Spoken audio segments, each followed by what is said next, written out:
You're here, which means that you've found Spirit Crumbs, leading you to your inner light worker. I will be sharing how these tiny little hints from the universe have led me to where I am today.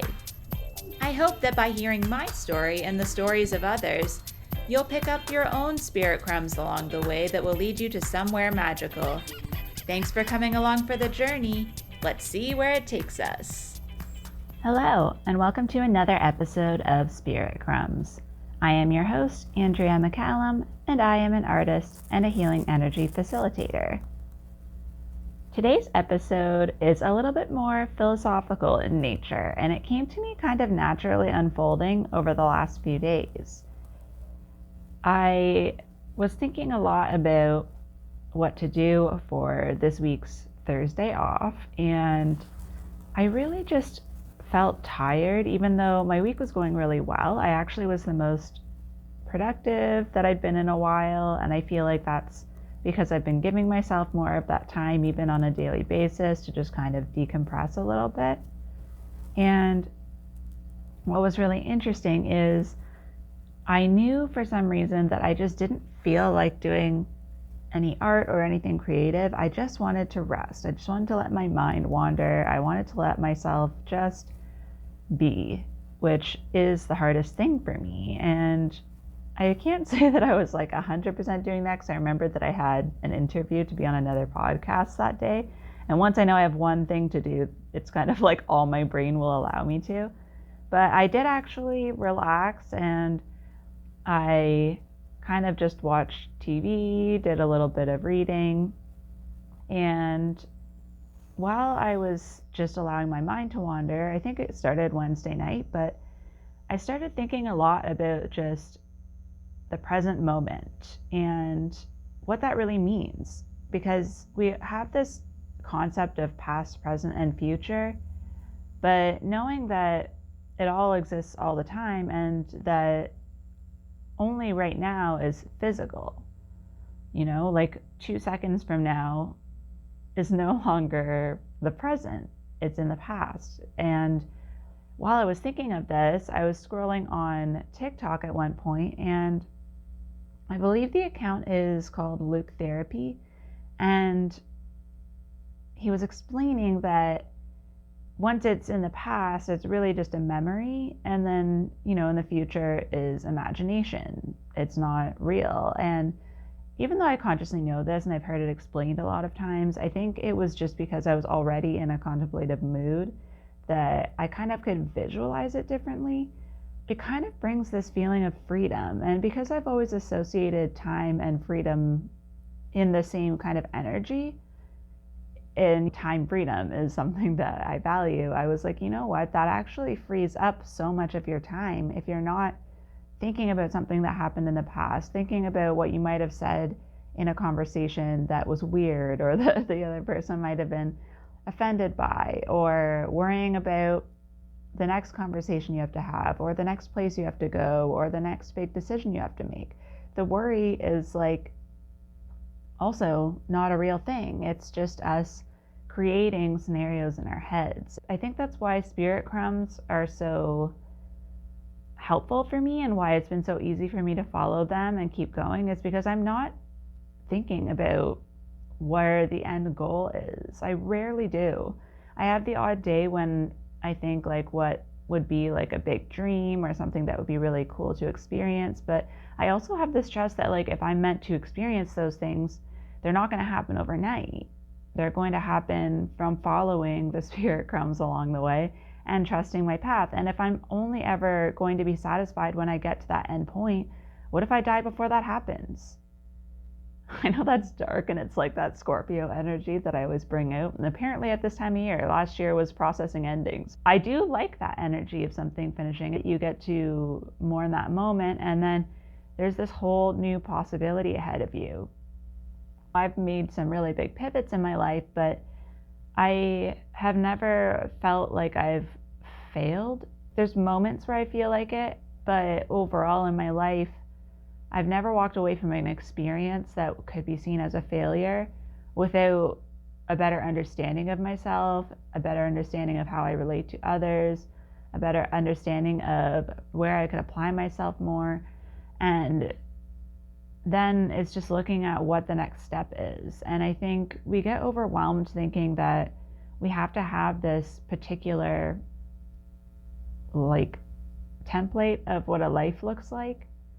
But a life is just you living every day and feeling fulfilled in some way. If your life is in your head supposed to look like what other people's lives look like, then you're going to be very upset because it's not going to necessarily be that way. And I think the more you can just really tune into what you want life to feel like, then it becomes a lot less important what it looks like, you know? And it's a lot like people, right? It's great to meet someone who you're attracted to or someone who you enjoy being in their energy, but if you don't feel good around them, then is it really worth it for them to look nice while you're talking to them? Probably not. The more we can realize that, the more we can start to apply that to different parts of our lives. Like, honestly, as much as I love interior design, I actually had a subscription to both Elle Decor and Style at Home magazine. I had that for like probably 6 years. I love looking at that. I love it. But I also don't expect my life to look like that. My apartment is a disaster. Like, not even just in the fact of like messy. It's just like nothing matches really. I have bare minimum furniture. I barely have art on the walls, and which is ridiculous because I have art everywhere in my apartment because obviously I'm an artist and I have friends who are, but that's not that important to me. I'm starting to work on maybe making it reflect that, but the way that I value my space is that it's set up in a way where I can do what I want to do. My life can feel the way I want it to feel because I have things where they're the most likely to be used, right? Where they're the most convenient for what the lifestyle is that I want to have. There's always ways we can improve. There's always ways we can apply ourselves more. But I also have the compassion for myself now, realizing I used to be so hard on myself for stuff like this. I used to be embarrassed to have people over and all of these things. But really, it was because I was thinking that I had to have my place reflect what is seen on TV or what like my friends have or other people I know have. But I also have to have compassion for myself because I'm now kind of unfolding this path of realizing that I have tendencies of ADHD and that it's difficult for me to even just maintain my space in general. So having these unrealistic expectations of my apartment needing to look like a magazine would be ridiculous at this point, right? Like maybe eventually with more money and time and help, sure, it could look like that, but that's not important to me. I have a comfortable place where I can go and curl up and watch TV. I have a kitchen table, but I rarely sit there to eat. I do once in a while. Sometimes at lunch, I'll sit there to like kind of take in what's going on outside. But I use that as part of my studio. That's like my printing and paper making area. And that works for me. I like it. I actually have a bookshelf in my living room that has all of my supplies for those two activities because it's convenient. And it doesn't look cute, but that's what I need because that's technically my studio. Like, I'm here every day. There's rarely another human in this apartment, you know? So, like, why would I set it up based on what I think other people want to see? And how many times have you gone to a friend's house and really, like, cared about where their furniture was or what they have on their walls? If you want to see your friend and you want to go visit them, that's your intention, right? So anyways, that was actually kind of a random tangent that happened, but what I really wanted to talk about is how being in the present moment is sometimes uncomfortable because we are used to focusing on the past and the future. That's where we kind of spend most of our time thinking. But when you're in the present, you have to just feel and be open, and you don't know what's going to come up necessarily if you just are still.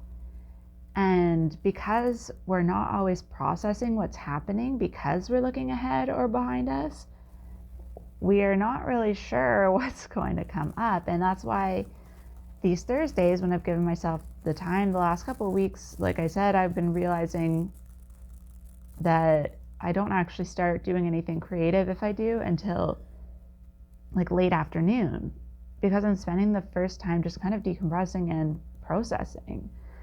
And that might just be what happens for a while. And maybe my weekends will become more creative. I don't know. But really allowing that space for whatever's going to flow through you. And it may eventually be that creativity is flowing through you, you know, like that might be what happens for me as well.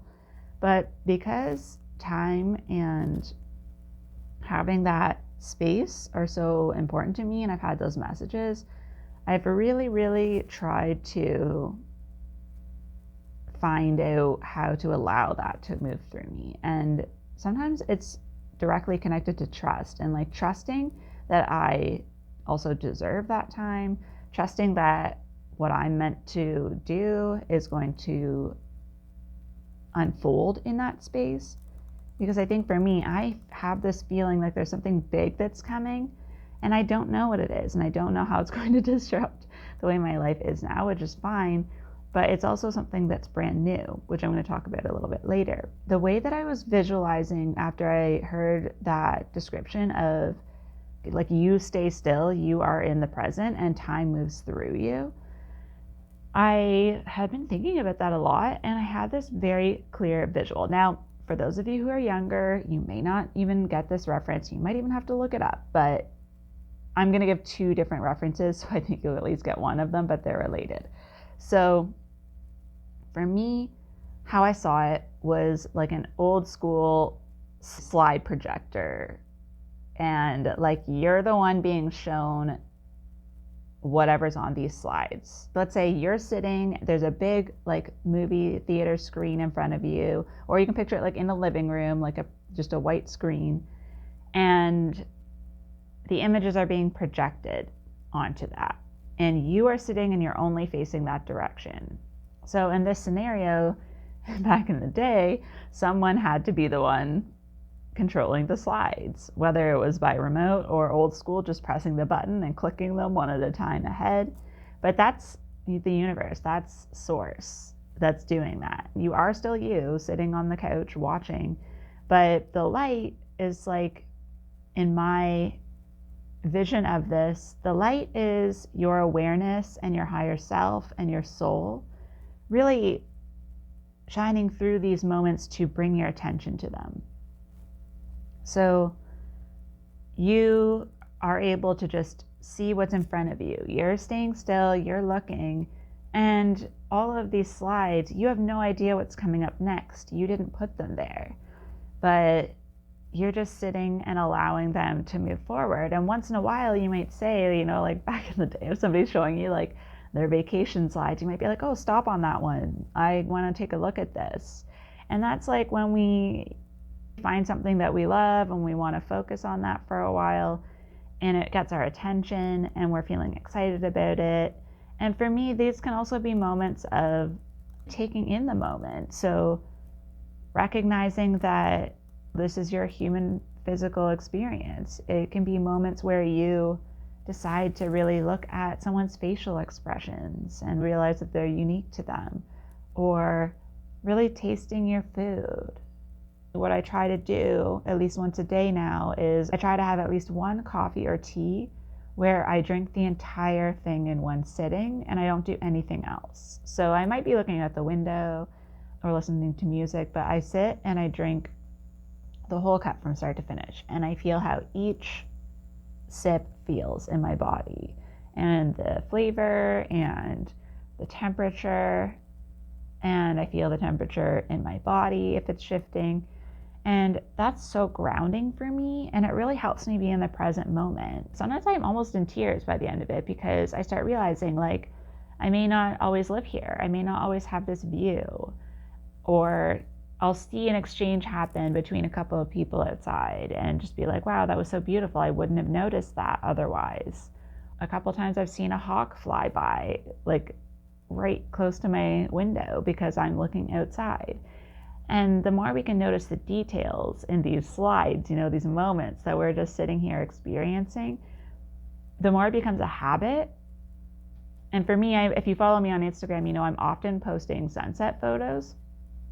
And that's because I try almost every day, at least at one point, looking out at the sunset, because it's different every day.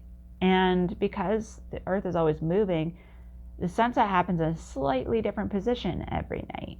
In the winter, it's almost directly out my window. But by the time spring starts to roll around, I have to like stick my head out my sliding door and kind of reach and zoom a little bit to get it. And there's only certain times a year that I can get that particular view. There's only certain times of the year when the golden hour light at the end of the day hits certain spots in my apartment. So you'll see me posting these things because I'm observing them. I'm in those moments. I just feel like this visual of having the slides go by is very like resonant with me, because it also makes me think of like the fact that sometimes we try to control it, right? But if I'm going to put my slides into the slide projector, I only have my experiences. I only have what I already know or what I've already seen in the world, right? I can only put what I know to be possible, you know, what other people have already done. I can't put something that I have no concept of into the slides. And I think this resonates with me too, because sometimes I'll watch the same shows over and over again because it's comforting. You know, you enjoyed it the first time. But, you know, when we do that in life, we're really not allowing ourselves to have new experiences. We're not allowing ourselves to be open to other possibilities. Sometimes we need those human moments to just kind of ground into our bodies or to process things. And I was thinking about like in the theater, if you were in the theater watching something, you might get up to go get snacks in the middle of it. You might use the washroom. You might turn and talk to like whisper to your friend. You might check your phone. And those are like all immediate human needs that take over. And sometimes that happens where we have periods in our lives where we just need to be with our family or we just need to focus on our health. And that's fine. We don't have to be, you know, in this awareness and observance mode all of the time.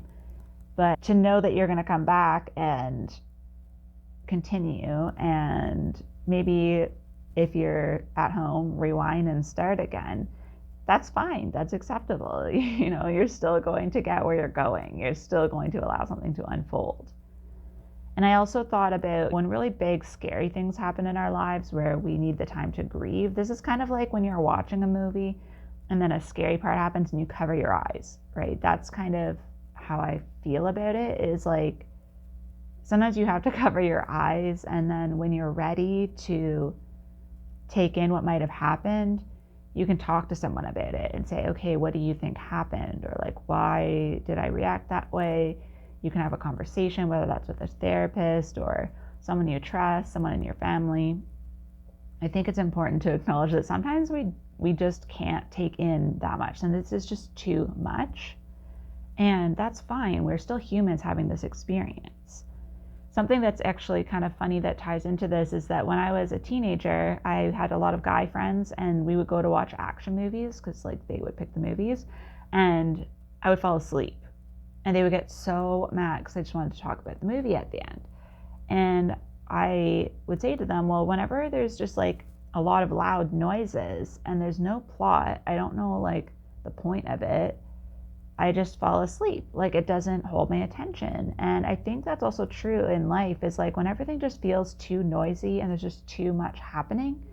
It's like the cover your eyes thing. It's kind of the same thing where it's just like your system is just like, this is too much. It's like when my nervous system gets too activated, or if there's too much sensory information coming in, then yeah, I kind of just shut off. And I'm sure many people can relate to that.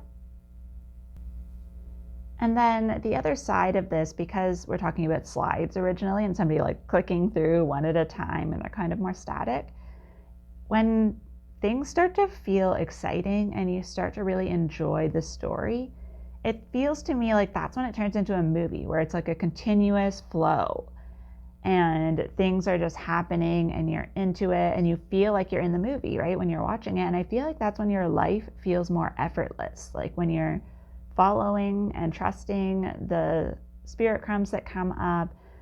You're allowing it to unfold, you're trusting. And like, that's where the trust and the time kind of come together, where when you're not trusting every single thing, it's like the slide where you're just clicking one at a time and you're like overthinking each still frame. Whereas like when you're trusting, you're just letting it flow, right? You're not asking them to stop every 5 seconds to take it in, right? You're not skeptical of it as much. Again, really feeling embodied in your life, like realizing that you're in a journey. It's your story unfolding is really important. Sometimes we don't want to get out of our comfortable story. We don't want to try something new in case it's not as good, or in case we're not good at it, or it doesn't turn out the way we expect. I was thinking of people who, even in jobs, right? Sometimes we don't want to leave a job because we're like, well, I'm getting paid what I need. I know how to do it. I'm really good at it, and I'm going to start over somewhere else. And this idea of starting over or being a beginner can sometimes be really uncomfortable. And I know for myself, like I am so Capricorn, my South Node is in Virgo. So being good at something, being, an expert, or feeling like I won't have to start at the beginning is where I prefer to be. But it keeps us from leaving our comfort zone. And I do this to myself all the time, where I think a lot of the things that I don't do, that I say I'm going to do, is because I don't know if I'm going to be good at them.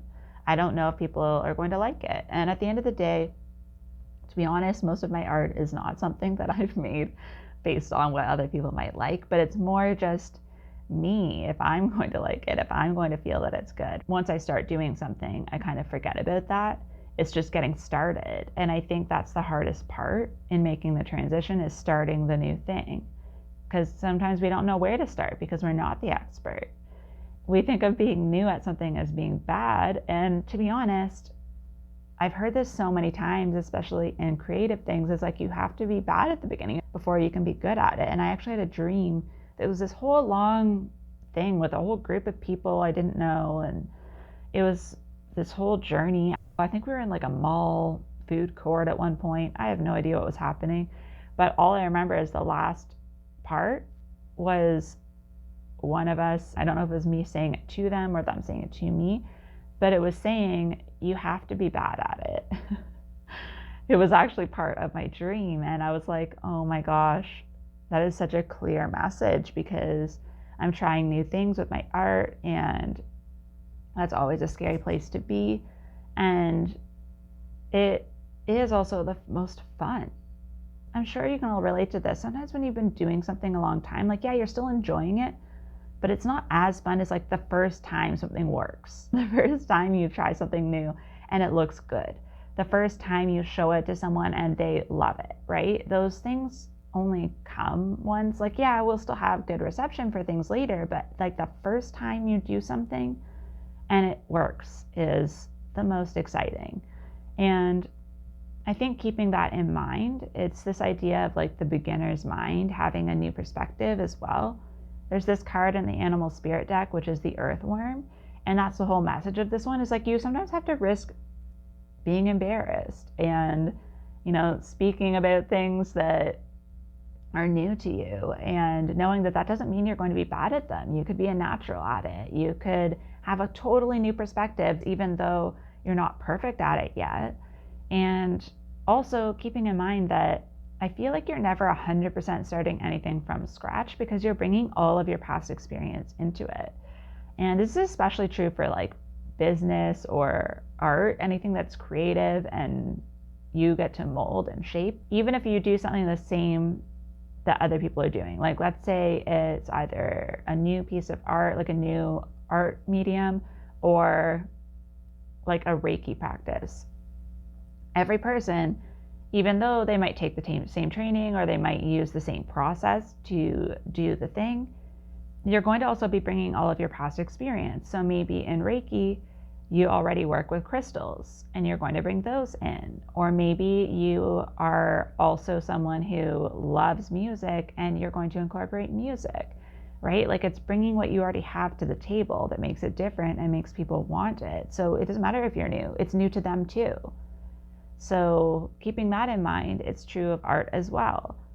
If I'm, for example, a printmaker, and I also like watercolor, putting those things together is going to create a different result.